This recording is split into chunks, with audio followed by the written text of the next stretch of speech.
Ladies and gentlemen, this man that you're looking at is one of the few state senators in Kentucky. His name is Charles Booker, and he spoke out about Breonna Taylor, and he said the justice system has failed. I'm going to go ahead and play this audio for you from NPR. When he announced the charges, Kentucky's Attorney General Daniel Cameron called this, quote, a gut-wrenching emotional case. I understand that as a black man, how painful this is. And which is why it was so incredibly important for make sure that we did everything we possibly could to uncover every fact. Cameron then called for law and order and said he would create a task force to review search warrants in Kentucky. On the line with me now is Kentucky State Representative Charles Booker. Good morning, sir. Thank you for being here. Good morning. Thank you for having me. You have been supportive of the protests. You said yesterday, justice failed us. What would justice have looked like in your view? What did you want to happen here? Well, first of all, I want to acknowledge the pain that so many people feel that is absolutely justified, that have been crying out for justice, not only in these 120 plus days, but for generations. And when I said the words that justice failed us yesterday, I was speaking to a truth that essentially says that if you look like I do, or come from where I come from, or where Breonna comes from, that your life can be dismissed, your humanity can be seen as irrelevant or not considered at all. And throughout this process, transparency was never there. The community was left in the dark. Leadership, even elected leaders like myself, we were left in the dark.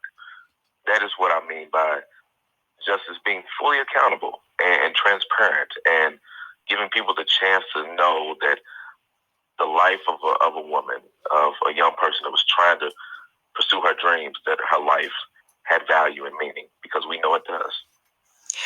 When the Attorney General Daniel Cameron finished speaking yesterday, what were the questions in your mind that were unanswered? What did you want to know that he hadn't said or shared?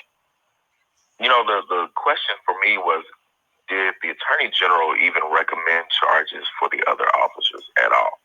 It appeared that he picked the facts that would fit with his framing as a way to back away from saying that the officers that actually shot Breonna Taylor had any liability. And he continued to say it was justified, that it was justified.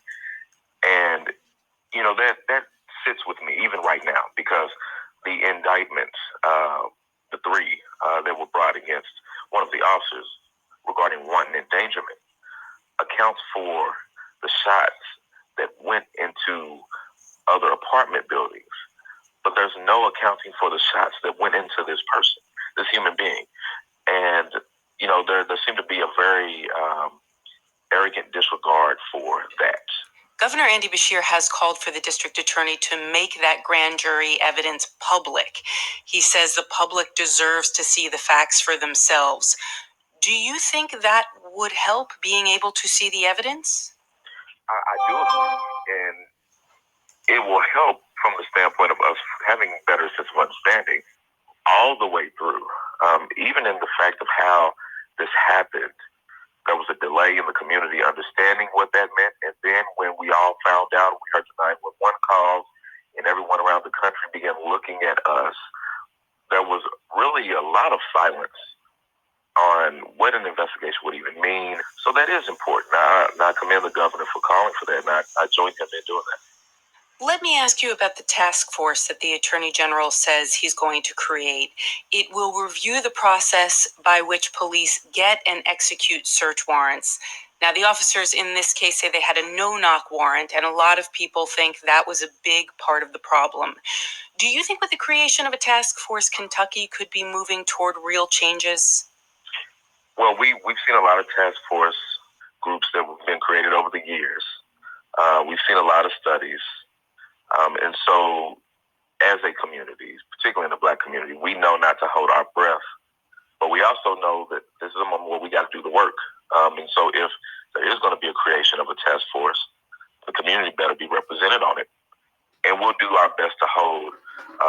loyally to this attorney general, make him keep his word there. But there's so much changes that are very obvious that need to happen right now. And I call on the attorney general to join us in being a champion for that. I have co-sponsored what we are calling Breonna's Law here in Kentucky that will get rid of no-knock warrants at a statewide level and require body cameras to be on and provide accountability when that doesn't happen. We also need citizen review of police shootings with subpoena power. We can do those things right now, addressing qualified immunity cases, working to amend contracts so that there can be accountability with law enforcement in these types of instances. We can do those things. But what we can't do is hide behind rhetoric and process and dance away from so much pain and trauma that people of the Commonwealth of Kentucky are feeling right now. Kentucky State Representative Charles Booker, thank you so much for being with us. Absolutely. Thank you. Well, he is right. Qualified immunity is a big part of the problem.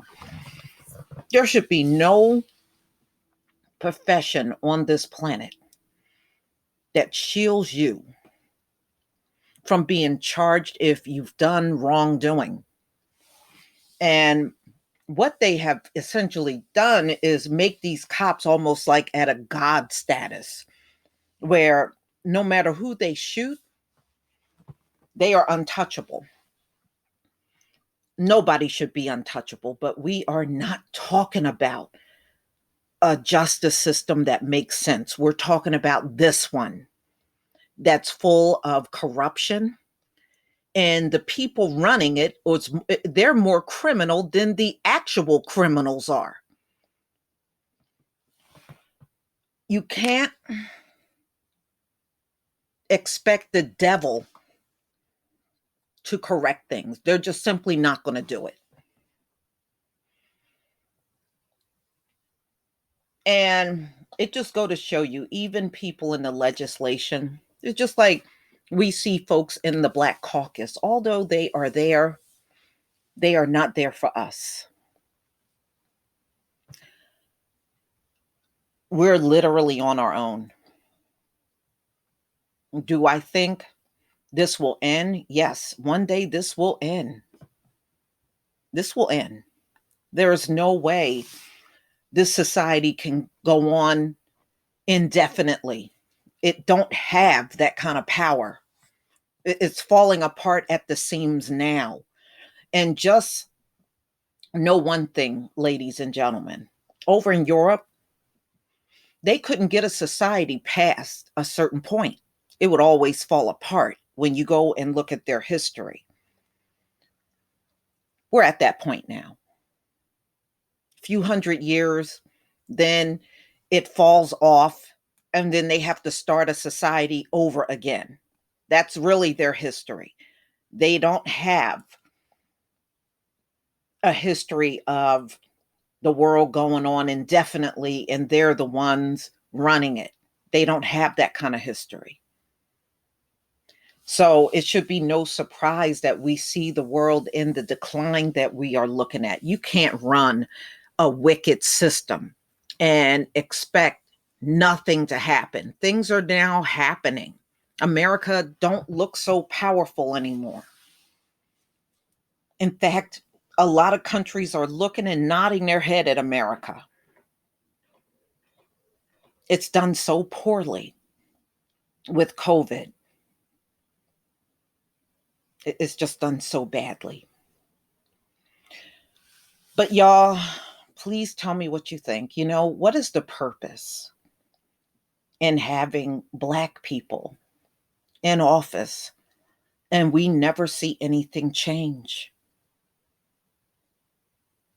It's no purpose at all. It's not serving the community at all. We're just looking at Black faces sitting in political places, and that's all we're seeing. There's no action at all. How is this supposed to inspire people to vote? It doesn't. But y'all, please tell me what you think.